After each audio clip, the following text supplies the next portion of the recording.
Welcome to JH. In this guide, I will demonstrate how to embed a PDF directly into Notion. This process is quite simple, so just follow along with these steps. First, I will create a fresh page for this demonstration and title it Embed PDF.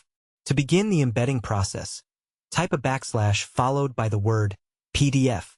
From the menu that appears, select the PDF Embeds option. You now have two choices. You can upload a file from your device or link to a PDF hosted online. Pick the method that works best for you. I am going to select the upload option.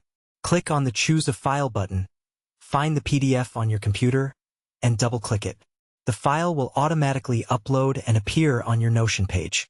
Once it is there, you can scroll through the document or resize the window to view the entire page more clearly. Thanks for watching.